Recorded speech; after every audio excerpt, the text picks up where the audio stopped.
반갑습니다. 최철화라고 합니다. 간증하라고 하셔서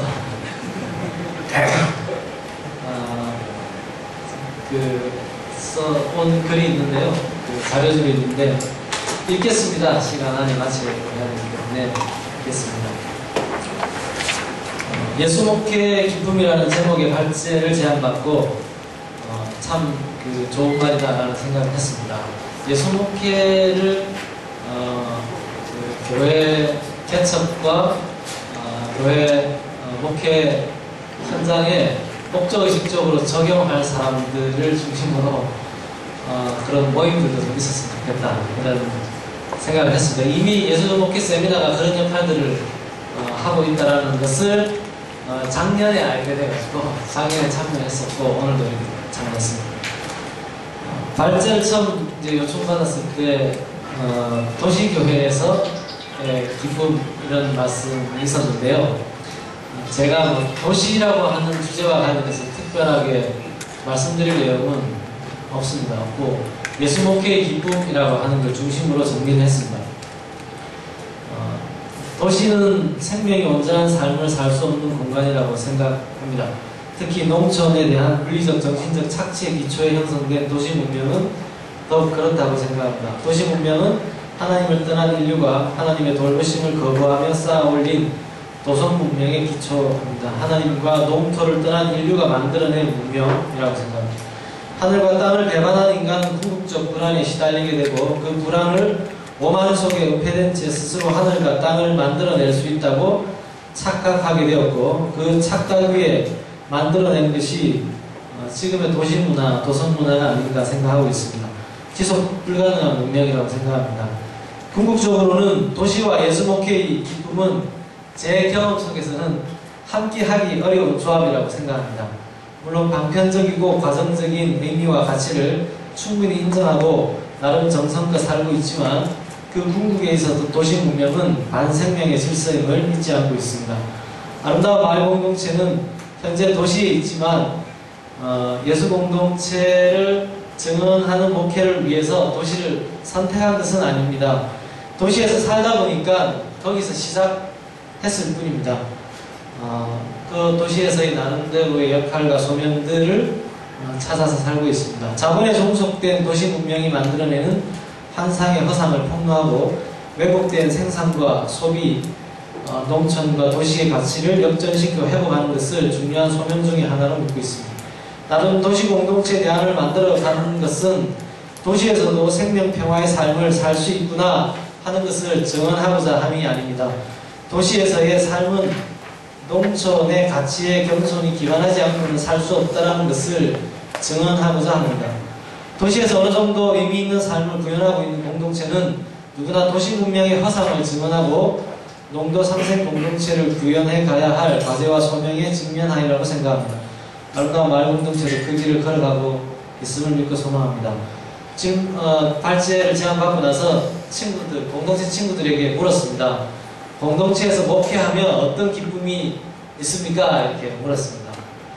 제도적 신분상의 특정 목회자가 아니라 공동체 지체들이 일상생활 현장에서 서로 목회하는 상호 목회, 생활 영성을 공동체가 굉장히 중요하게 생각하고 있기 때문에 공동체 지체 누구나 이 질문에 답해야 할 책임과 자격이 있다고 생각했습니다. 이런 점에서 예수 목회의 기쁨은 결국 저에게 있어서는 예수 공동체로 사는 기쁨으로 전환이 되었습니다. 오늘 제가 나눌 이야기는 예수 목회의 기쁨, 예수 공동체로 사는 기쁨이라는 질문에 대한 저희 대답이기도 하고 공동체 친구들의 대답이기도 합니다. 이런저런 대답을 들으면서 저뿐 아니라 공동체 지체들이 서로 비슷한 기쁨을 느끼는구나 생각했습니다. 이런 것도 예수 목회의 기쁨 중에 하나인 것 같습니다. 아마 여기 계신 분들이 느끼고 소망하는 목회의 기쁨과도 맞닿아 있으리라 생각합니다. 이 또한 예수 목회의 기쁨이겠죠. 아름다운 마을 공동체를 간단히 소개하는 것으로 이야기를 시작하겠습니다.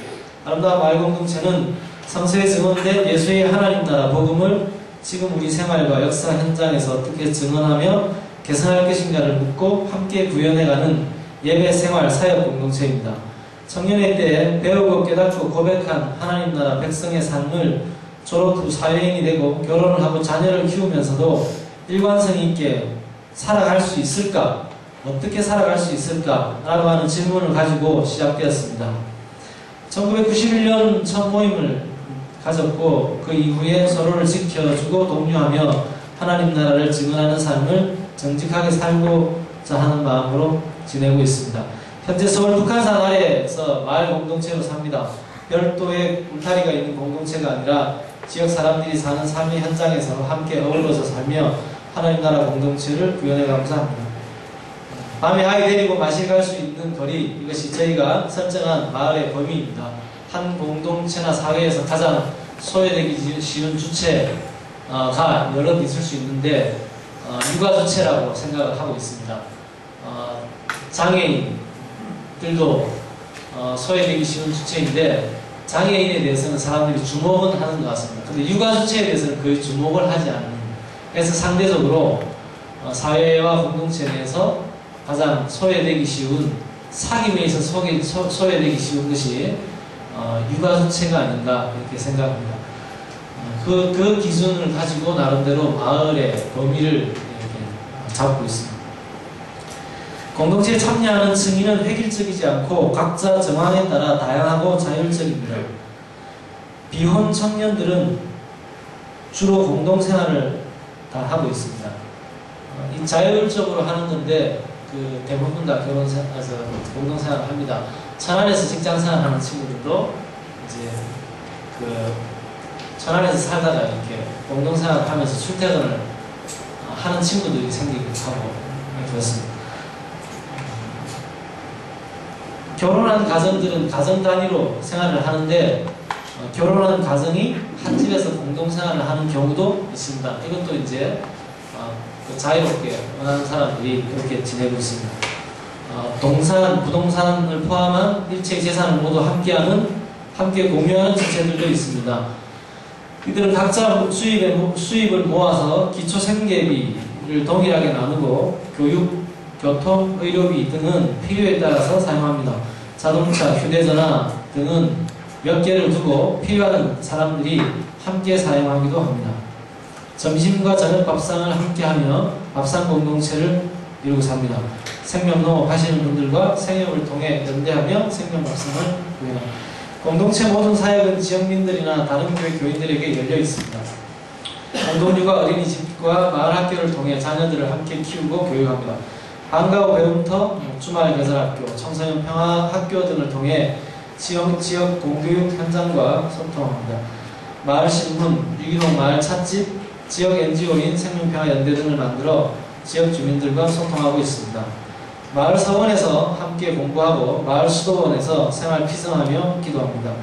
시구이주 생활양식, 결혼, 임신, 출산, 육아 등 일상생활에서 시대의 우상에 지배되지 않고 하나님 나라를 증언하는 삶, 생활 영성을 수련하는 삶을 삽니다. 이런 마을 생활 공동체를 토대로 30-40명 규모의 교회를 개척해서 지역 선교를 함께합니다. 현재 희년마을교회, 생명평화마을교회, 꿈꾸는 마을교회 세 교회가 함께 아름다운 마을 공동체를 이루고 있습니다. 이들 가운데는 안수받은 목사들도 있고 안수받지 않은 사람이 지체들에 의해 목회 사역자로 세워지기도 합니다. 저는 이제 가장 먼저 세워졌던 교회가 희년마을교회를 처음 개척했었는데 제가 희년마을교회를 담임하고 있습니다. 그러니까 제가 소개할 때 희년마을교회로도 소개되고 아름다운 마을 공동체로 소개도 되기도 하고 하는데 제가 아름다운 마을 공동체로 제가 이렇게 소개를 밝힌 것은 이제 저희 교회 사역이 교회의 예배와 이제 예배를 통한 교회의 통일성은 이제 각 개별 교회들이 독립되어 있지만 사역은 모두 다 공유를 하고 있습니다. 그래서 이제 사역과 함께 소개해드리려면 아름다운 마을 공동체라는 이름으로 소개해드리는 게 좋을 것 같아서 이렇게 했습니다. 이제 생명평화마을교회와 꿈꾸는 마을교회 담임 목회자는 이제 목사 안수를 받지 않은 분들입니다. 공동체 전체는 7명에서 10명 정도의 규모의 기초공동체로 구성되어 있습니다. 기초공동체는 조직론상으로는 가정교회나 셀교회의 조직 모델과 크게 다르지 않지만 예수 목회라고 하는 맥락에서 생각해 보게 되면 그 남미의 기초 공동체, 해방 바닥 공동체의 문제의식을 받아들이고 있습니다. 서로의 생활 공동체성이 좀 더 깊고 하나님 나라 운동의 기초 단위라고 하는 정체성을 강조하고 있습니다. 교회의 성장 원리로서의 소조직 조직론이 아니라 일상생활과 역사 현장에서 하나님 나라를 증언하는 삶을 서로 돕는 관계로서의 의미를 강조합니다. 제가 군대에서 군목으로 이제 생활을 했었는데요. 그 군대 모든 이제 전술이 그 군대 전술로부터 군대장에 대해서 굉장히 중요하지 않습니까? 그 기초 공동체, 소단위 공동체성이 강화되면 전체 공동체를 강화시키는데 굉장히 큰 도움이 되는 것을 발견했습니다. 이제 어떤 예를 들어보면요. 예를 들어서 한 전체가 한 100명 정도 모인다라고 할 때 100명을 중심으로 공동체성을 강화하다 보면 그 100명을 유지하기 위한 조직론으로 소규모로 조직을 나누죠. 그게 보통 지금 가정교회가 셀교회가 접근하고 있는 방식인데 이제 그렇게 하게 되면 무슨 문제를 보게 되냐면 이제 그 소공동체의 사귐이 굉장히 강하지 않은 채 이렇게 나눠져 있으면 전체가 모일 때 어떻게 교제를 하냐면 자기 그룹끼리 교제를 해요. 근데 소공동체성이 굉장히 강하면 전체가 모일 때 자기들끼리는 만나려고 하지 않습니다. 그러니까 오히려 전체 공동체성이 강화되는 것은 소공동체가 강화될 때 강화될 수가 있습니다. 제가 공동체와 관련된 관심 있는 사람들이나 공동체 목회를 하는 사람들이랑 많이 이렇게 만날 기회가 있는데 대부분 이런 부분에서 어려움을 많이 겪는 걸 봤습니다. 그러니까 소공동체를 강화하고 소공동체 내에서 하려고 하는 또 꿈꾸고 왔던 것들을 적극적으로 다 구현할 수 있도록 또 소공동체 자체가 하나의 완벽한 독립된 교회로서의 역할을 할 수 있도록 하는 것이 결국은 전체 공동체를 강화하는데 더 도움이 되더라. 이런 것들을 많이 경험을 했습니다. 연대 모임을 이렇게 하다 보면 공동체별로 이렇게 와 있는데 저희 공동체 친구들 같은 경우는 다른 모임에 가가지고 자기들끼리 교제를 하면 돌아와가지고 혼나기도 하고 그래요. 왜 그렇게 폐쇄적으로 타냐는 거죠. 근데 이제 하다 보면 대부분 이렇게 모여온 사람들이 10명 단위, 20명 단위 이렇게 와 있으면 오갈 때 보면 그 사람들끼리 다니는 경우가 많습니다. 기독성인 아카데미에서 또 이제 공부를 하다 보면 교회에서 교인들끼리, 청년들이 서너 명씩 같이 오는 친구들이 있어요. 한 30명 강의를 듣는데 한 반에 한 서너 명이 같은 교회에 와 있으면 쉬는 시간, 끝나는 시간, 같이 식사하는 시간 계속 같이 붙어 있습니다. 그러니까 이렇게 형성되기 때문에 결국은 공동체라고 하는 것이 또 하나의 자아가 확장된 폐쇄적 개념으로 그냥 자꾸 전락되는 거 아닌가 이런 생각을 해봤었습니다. 일상생활과 역사 현장에서 하나님 나라를 적응하기 위해서 서로 견제하고 격려하고 독려하는 것이 중요하다고 생각합니다. 이런 공동체 지체들의 관계 형태는 행정관리에 소모되는 역량이 훨씬 줄어들게 됩니다. 저희가 다 합쳐봤자, 세계교회를 다 합쳐봤자 한 130명 정도가 되는데 그 130명 정도 그냥 다 한꺼번에 모이면 되지 뭐 세계교회로 나눠갖고 하냐 이렇게 간혹 질문하시는데 130명 유지하려면 큰 건물이 있어야 됩니다. 근데 저희가 130명이 들어가기 위해서는 동네에 있는 그 학교 강당을 사용하기 때문에 그걸 유지할 필요가 이제 없어지는 거죠. 130명의 의사결정을 하려면 130명 의결 종족수를 채워야 돼요. 복잡한 어려운 문제가 있습니다.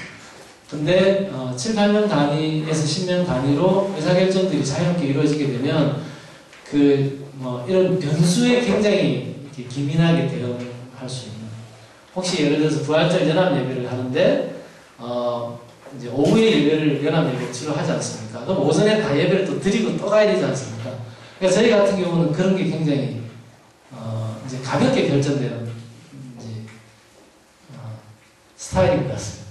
그러니까 그냥 기초공동체별로 알아서 주일 예배를 결정하게 하면 기초공동체별로 그냥 오후에 다 부활절 연합 예배에 다 그냥 자연스럽게 하게 되는데 꼭 우리 예배를 드리고 가야 된다 이런 이제 의식들이 좀 이제 덜 생기는 건 아닌가.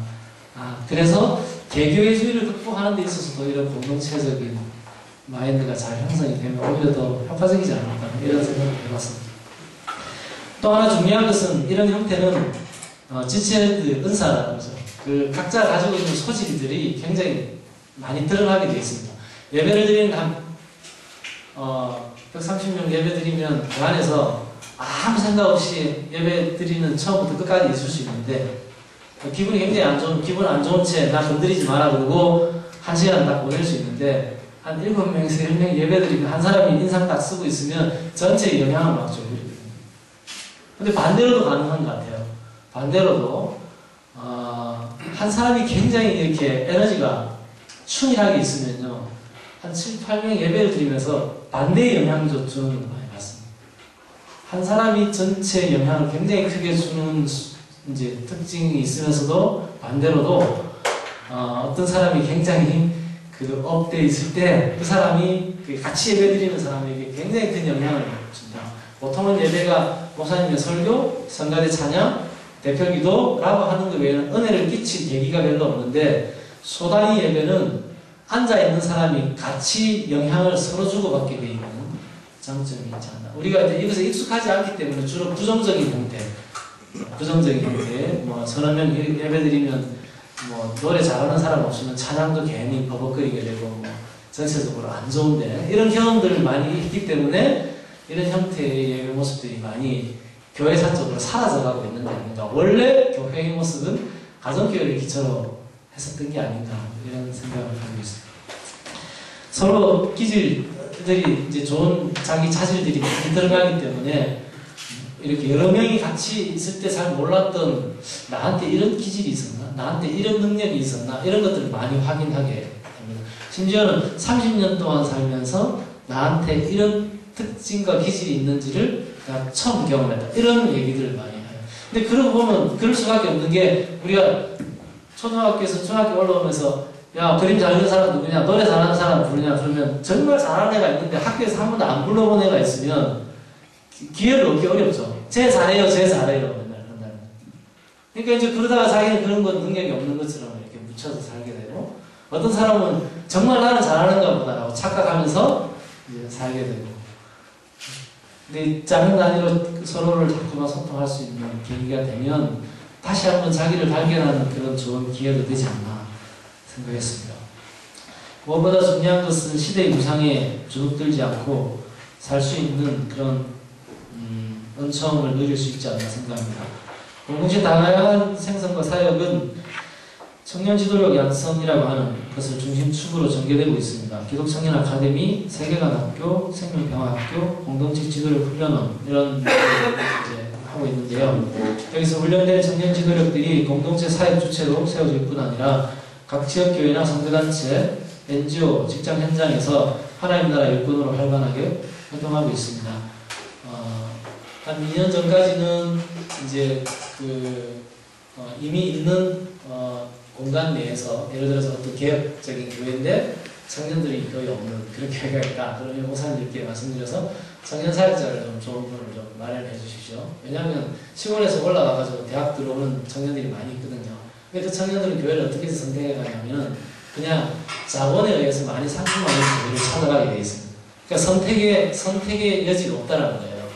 근데 이제 아이들에게 너가 교회를 정하기 전에 이런 교회들을 가봐라. 이렇게 해서 한 10교회 정도를 상품화된 교회도 소개해주고, 예를 들어서 청파동에 청파감리교회가 있고, 또 S교회가 있거든요.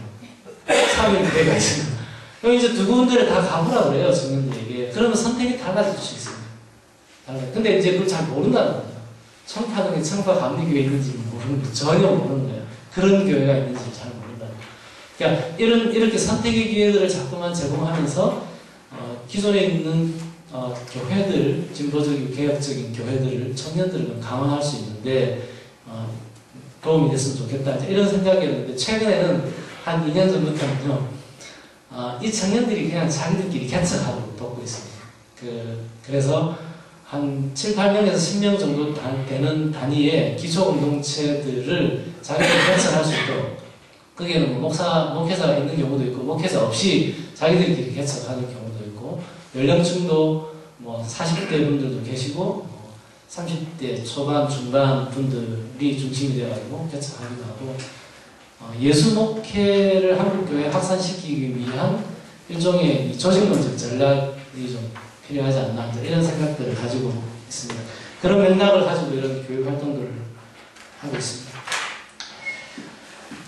현재 아름다운 마을 공동체는 공동체 기촌을 새로운 소명으로 기도하며 준비하고 있습니다. 한 가정이나 개인이 기도하는 것이 가져오는 교육, 문화, 생존 등의 어려움을 공동체가 함께 해결해가는 기촌 전략입니다. 농사로 곧 이제 한 공동체 기촌 한 팀에는 농사로 전업할 사람들도 있고, 농사뿐만 아니라 이제 옮겨서도 직장을 그대로 가질 수 있는 사람들, 교사 같은 사람들, 또 그 옮겨간 마을에서 교육, 대안교육이나 이런 것들을 할 수 있는 사람들, 또 지역사회복지사, NGO 단체 활동가들, 또 기타 전문직 종사자들, 또 특별한 직업 없이 마을 건달들. 그래서 공동체를 해보니까요, 특별한 직업 없이 마을에 이것저것 일을 하는 사람이 공동체를 지탱하는 데 아주 결정적인 역할을 하는 걸 많이 봤어요. 영화에도 홍반장이라는 영화 있거든요. 혹시 보신 거시죠? 그러니까 이것저것 마을에 주어지는 대로 일을 하면서 살아가는 사람. 저희는 그래서 마을 건달이라는 표현을 아주 자랑스럽게 생각하고 있습니다. 기촌할 계획입니다. 2011년 농촌 지역에 저희 서울에 초등대안학교를 하고 있는데, 중등대안학교를 농촌에 하면서 이 기촌팀과 함께 기존에 있는 이제 농촌 마을에 이제 이미 기농하셔서 이제 이렇게 생명농업이나 이제 농촌 마을 회복 운동 하시는 분들이 있는데, 젊은 인력에 대한 이제 필요를 많이 또 이제 공유가 되고 해서 이런 분들과 만나서 마을을 함께 이제 복원하고 돕고 하는 역할들을 할 수 있지 않을까, 이런 생각들을 가지고 준비하고 있습니다. 점점 대형화되어가는 유통시장에 종속될 수밖에 없는 생활의 구조적 한계를 극복하기 위한 새로운 대안이 생성될 시기라고 생각합니다. 이미 대안을 형성하고 있는 분들을 찾아 배우고 개선하며 농도 상생 공동체를 구현하기를 소망하고 있습니다. 예수목회 기쁨이라는 주제와 관련해서 그 두 가지로 나눠서 생각해봤습니다. 쓰다 보니까 이제 어떻게 정리를 했냐면요, 돌아다니면서 예수목회의 기쁨이 뭐냐라고 다 물었습니다. 저희가 목회자와 평신도 부분을 제도적으로 두지 않는 교회이기 때문에 이제 누구나 다 목회를 하는 경험을 시기적으로 다양하게 갖게 됩니다. 그러니까 이제 제가 공동체로 사는 기쁨이 뭐냐 이렇게 물은 게 아니라 공동체에서 목회하는 기쁨이 뭐냐 이렇게 물었는데, 이게 당사자들한테 낯설지 않는 질문이 되는 거죠. 그 얘기들을 쭉 정리를 하고 또 제 생각도 같이 나눠봤습니다.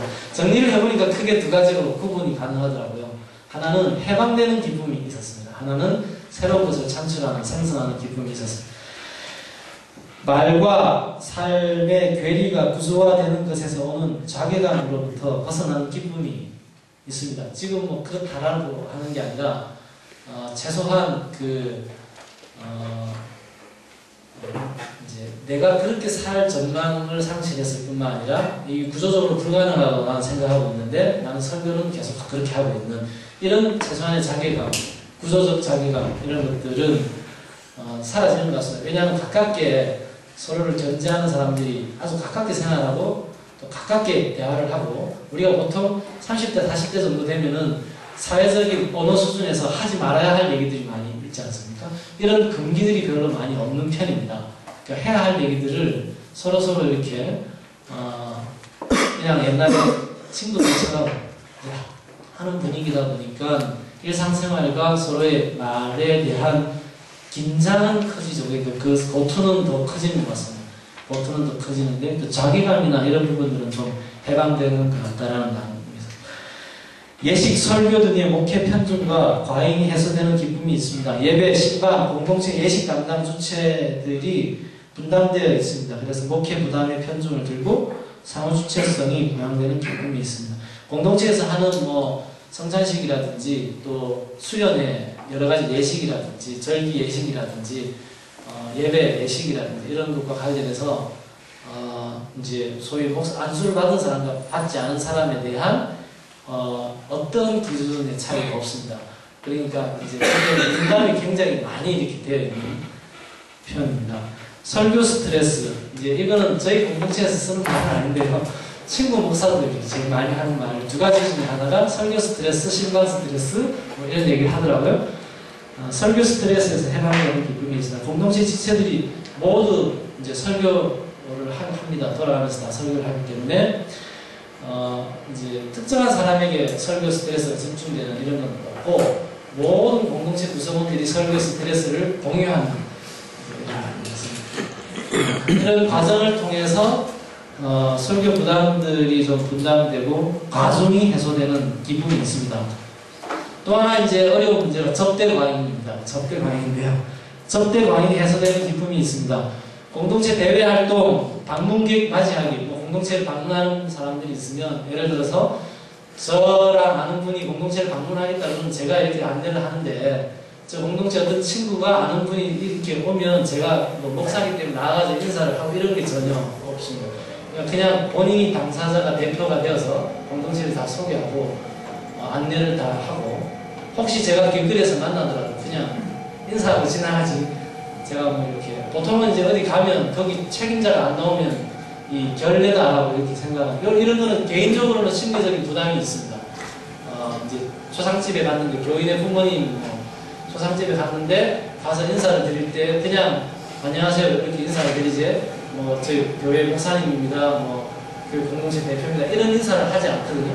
그러니까 이제 간혹 무슨 일이 있냐면 니네 교회 목사님은 안 오시냐? 이제 아까 인사하신 그분인데요. 이런 일이 벌어져요. 그러니까 이게 개인적으로 약간 결례를 본의 아니게 발생시키는 문제는 있지만 공동체의 주체성들을 각자 세워간다는 데 있어서는 이런 문화적인 전환을 이루어가는 건 너무 중요하지 않을까. 이런 게 극복이 안 되면 과연 이게 분담이 가능할 것 같아요. 이런 고민들을 아직도 하고 있고 어쨌든 제 기쁨은 그런 접대 과잉이 저에게 집중되지 않기 때문에 기쁨이 있습니다. 장래 생존에 대한 불안감 이런 것들이 이제 뭐 없다라고 하면 어떨지 모르겠습니다만은 지금 고백하기로는 없습니다. 재물은 하나님의 것이라고 생각하고 수입은 각자 이제 월급에 따라서 구조적인 차이가 있을지라도 지출하는 데 있어서 삶을 살아가는 데 있어서는 희년에 평균케 하는 원리가 구현되어야 된다라는 것을 대부분 다 공유들을 하고 있습니다. 그리고 이제 또 하나 이제 젊은 시절에 이런저런 방황과 고민을 하면서 깨달은 것 중에 하나가 두세 명이 목적의식적으로 우리 죽자라고 하는 게 아니면 두세 명은 굶어 죽을 가능성이 거의 없는 것 같아요. 한 사람은 굶어 죽을 가능성이 있는 것 같아요. 지금 이제 그런 사람들도 물론 있겠죠. 어딘가에 아직도 많이 있을 텐데 최소한 제 경험의 관계 속에서는 또는 저희 공동체 구성원들 속에서는 누군가가 뭐 직업의 문제가 되었든 어떤 문제가 되었든 최소한 굶어 죽을 가능성은 없다라고 하는 확신이 있습니다. 생존의 불안에 대한 두려움에서 이렇게 벗어나는 그런 기분들이 큰 것 같습니다. 목회라는 것이 행정관료, 밥벌이 수단이라고 하는 자괴감에서 벗어나는 기쁨이 있습니다. 기타 작다하고 중요한 해방의 기쁨이 있습니다. 교회 내 정치적 심리전 이런 거 있잖아요. 정치적 심리전 가장 지저분한 정치적 심리전이 작동하는 공간이 교회가 아닌가. 특히 한국 교회는 1세대가 이제 한국 전쟁 이후에 교회를 개척한 1세대 교회 지도력들이 물러나고 새로운 이제 이게 개성이 되는 과정이 있는데 거의 대부분의 대형 교회들은 지도력 개성 문제와 관련해서 대부분 홍역을 하고 있는 것. 이제 이런 그 안에서 작동하고 있는 정말 지저분한 심리전들, 이 갈등 이런 것들, 감정 노름들 이런 것들에 시달리지 않는 기쁨이 있습니다. 세상에 부유하고 높아진 교인의 세속적 행세를 목회하지 못하고 무기력하게 받아들이는 참혹하면서 해방되는 기쁨. 이걸 얘기했던 친구는 뭐라고 썼냐면 원래는 부자 교인에게 끌려가서 벌 받지 않아도 되는 기쁨 이렇게 제가 너무 기억할 것 같아서 부드럽게 이걸 쓴 이게 그날 밤에 무슨 일이 있었냐면 어느 카페에 이제 있었는데 바로 앞에 그 주일 저녁이었는데 목사님하고 사모님하고 또 이제 겉으로도 명확하게 볼 수 있는 부자 교인 두 사람이 이렇게 앉아가지고 거드름을 피우고 있고 목사가 이렇게 계시고 목사는 그래도 그런 사람 많이 이제 접했으니까 나름대로 이렇게 세련되게 반응하시는데 사모님 상당히 경직되게 벌쓰듯이 이렇게 앉아있고 그렇게 하면서 온갖 거의 대부분의 대화는 집사님, 권사님 이제 욕하는 얘기들이었고 목사님 좋아하는 거죠. 이게 저는 벌 받는 건데 이게 뭐 이제 그 얘기를 그 이제 카페에서 있다가 나오면서 그 친구가 그 대답을 했어요. 근데 이제 돌아보니까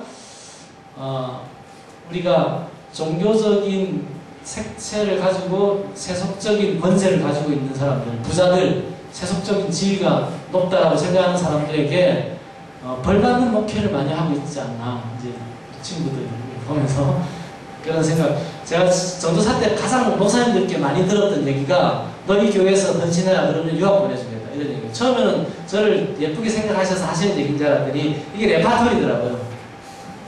레파토리인 거죠. 이게 이제 세속적인 것이 교회 지도력들을 이렇게 길들여가는 방식이 교회 안에서 선임 목회자가 후임 목회자에게도 길들이는 방식과 거의 같은 방식으로 작동하고 있는 거 아닌가 이런 생각을 해봤습니다. 또 하나는 이제 입기 싫은 옷, 제가 양복을 좀 싫어하는데요. 입기 싫은 옷을 입지 않아도 되는 기쁨이 있습니다. 제가 어디 이제 그 청년부가 이제 오부 예배를 하는 청년부죠. 그러니까 성인들도 오는 예배예요. 근데 거기 청년부 설교를 하러 갔는데 생활한복을 입고 갔더니 약간 좀 이렇게 불편해 하더라고요. 불편해요. 양복을 안 입고 오게 돼서 상당히 불편해요. 그러면서 이제 그 불편했던 분이 자기도 생활한복을 한번 입었다가 교회에서 문제가 돼가지고 그 다음부터 입지 않는다라는 거예요. 이제 그 얘기를 들으면서 제가 목회하면서는 그런 내가 무슨 옷을 입고 있는가라는 문제와 관련해서는 한 번도 이렇게 부담을 받아본 적이 없는 그런 기쁨이 내가 알게 모르게 누리고 있었구나 이런 생각을 해봤습니다. 생명력을 상실한 종교적 관습을 설득력 없는 그렇다는 의미를 부여하며 반복하지 않아도 되는 기쁨이 있습니다. 같이 공부를 하면서 충분하게 우리 안에 공유되고 설득되지 않는 종교적 뿌리 깊은 관습들에 대해서 질문하면서 굳이 꼭 그런 걸 해야 되나? 이게 무슨 의미가 있나? 이런 것들을 질문하고 공부한 대로의 문제의식을 가지고 함께 할 것인가 말 것인가를 결정해 가는 것이 주는 기쁨이 있는 것 같습니다. 세상 정사와 권세, 시대의 우상에서 해방되는 기쁨이 있습니다. 자본, 학벌, 부동산, 아파트, 주식, 무한 경쟁과 성공 등 세상 정사와 권세, 시대의 우상이 조작하는 허망한 욕망, 조상된 불안과 굴욕으로 점천된 삶에서 해방되는 기쁨이 있습니다. 저희 공동체는 아파트에서 사는 사람들은 약간 부담스러워합니다. 어떻게 아파트에서 살 수 있냐? 아파트가 사람이 살 수 있는 공간이냐? 이런 문제의식을 다 공유하고 있기 때문에 그렇습니다. 그리고 차가 좀 크다든지 이제 핸드폰 신형으로 빨리빨리 바꾸는 사람이라든지 이런 사람들이 굉장히 불편해하고 이제 좋은 대학, 소위 이 학벌 사회에서 좋은 대학 나온 사람들이 계속 불편해합니다. 본인은 이제 뭐 학벌 가지고 미세한 사람은 없지만 거의 계속 얘기되고 있는 주제들이다 보니까 굉장히 불편합니다. 저는 그게 맞다고 생각합니다. 우리 사회가 원체 심하게 왜곡되어 있기 때문에 의사, 변호사들이 너무 과잉된 월급을 받고 있기 때문에 비정규직 노동자들이 너무 과소평가된 월급을 받고 있기 때문에 교회에서는 최소한 그 교육 공동체 관계 속에서는 과잉된 혜택을 받고 있는 사람들이 교회에서 계속 불편해지는 것이 정상이다. 이거는 진보적인 언어를 쓰느냐 진보적인 운동에 참여하느냐 아니냐와 상관없이 우리에게 마치 당연한 것처럼 전제되어 있는 이런 것들이 돌아봐줘야 되지 않나 이런 생각을 가지고 있습니다. 예수 목회의 기쁨, 생성하는 기쁨도 생각해 보았습니다. 성령의 사건에 민감해지고 다양한 은사가 생성되는 기쁨, 그게 뭐냐? 모르겠습니다. 그래서 은총으로 이렇게 표현했습니다. 더불어 사는 삶을 통해서 그런 걸 누리는 것 같습니다. 성서를 살아있는 하나님의 말씀으로 경험하는 기쁨이 있습니다. 성서에 증언된 예수의 하나님 나라 사건을 지금 이곳 우리 일상생활 현장에서 살아있는 사건으로 경험하고 고백하는 신비와 기쁨. 저는 굉장히 보수적인 교단의 배경을 하고 있는데 성경을 그 살아있는 하나님의 말씀으로 다들 고백을 하는데 실제로 그러지 않는 것 같아요. 그러니까 실패한 사람들이 이상을 기록한 책으로 이해하는 것 같습니다. 성경은 당시 누구도 주목하지 않았던 사람들의 살아있는 증언이다라고 생각을 하고 그게 지금도 동일하게 반복된다라고 생각합니다. 하나님 나라 운동 도상에서 생성되는 교회의 지체로 누리는 기쁨이 있습니다. 하나님 나라 운동과 역사 현장에서 괴리되지 않는 교회, 신앙 공동체의 삶과 대한사회 생성을 통한 변혁운동들을 함께 기억하고 구현해가는 기쁨을 누리고 있습니다. 저는 처음에 한민교회를 대학교 2학년 때 처음 갔었는데 한민교회 갔다 오고 나서 마치 무슨 느낌이었냐면요. 북한 갔다 와가지고 거기도 사람이 사네? 이런 뜻이었어요. 제가 한민교회 가서 그런 말씀 드렸었는데요. 저는 제가 고민하면서 제가 존경하고 내가 다시 목회를 신학교 다니면서 목회를 안 하려고 한 6개월 동안 교회를 안 다니고 이런 방황의 시기를 거쳤는데 이제 다시 목회를 하기로 마음을 먹으면서 생각했던 박영규 목사님, 윤익환 목사님 이런 분들이 있었는데 이런 분들이 목회하셨던 교회와 제가 이렇게 그 교회 담임 목사님과 인사하고 지낼 수 있다. 대단한 기쁨과 영광이라고 생각하고 있습니다. 이렇게 예수목회 세미나 이렇게 이 감리교회에서 출교 나가신 목사님과 이렇게 한 자리에 함께 있을 수 있다. 이런 거 감사하게 생각하고 있습니다.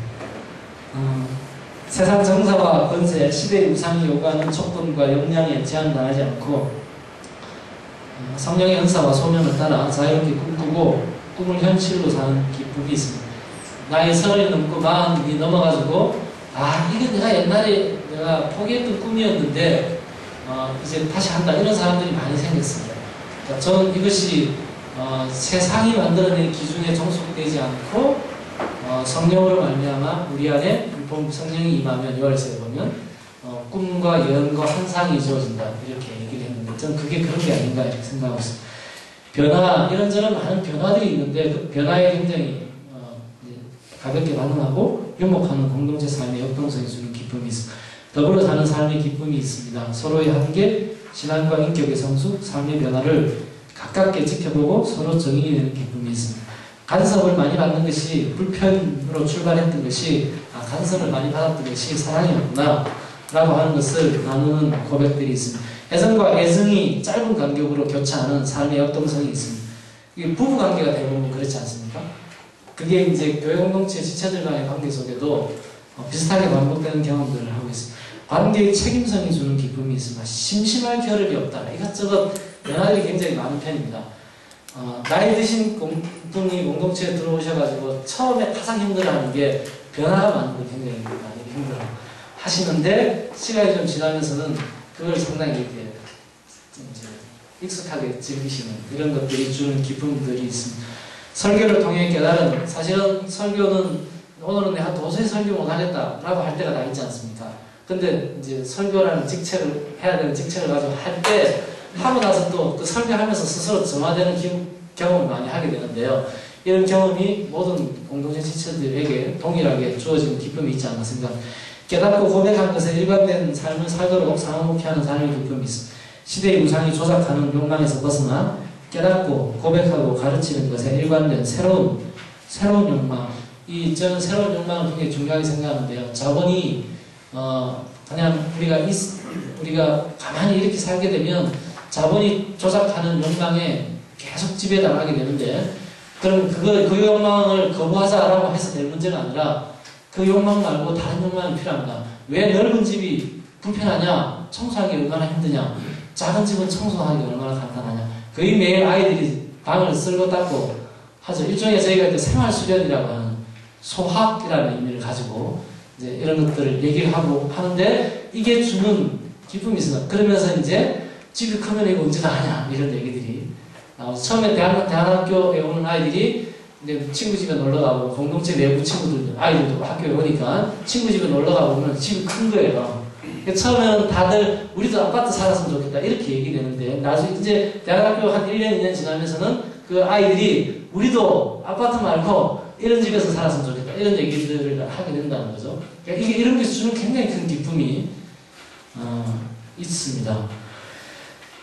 하나님 나라를 증언하는 새로운 삶의 양식을 생성하는 기쁨이 있으나 마을생활 공동체의 품앗이 문화, 저희가 품앗이 문화가 굉장히 이제 활발하게 되어 있습니다. 육아와 관련해서도 굉장히 이렇게 품앗이를 많이 하고 밥상 뭐 이런저런 하고 있는 일들이 품앗이가 많이 있는데 이걸 통해 임신, 출산, 육아, 교육 책임의 편중이 만드는 유기력하고 유일한 기운을 끌어내고 엄마, 아빠뿐 아니라 공동체 지체들이 모두 생명 살림의 상호주체가 되어 누리는 기쁨이 있습니다. 저도 한 1년 정도 이렇게 육아를 전담한 적이 있었는데 저는 제가 앞으로 뭐 할 건가도 다 방향도 있고 이런 상태였음에도 불구하고 육아를 풀로 전담을 할 때에 우울증 같은 게 생겨요.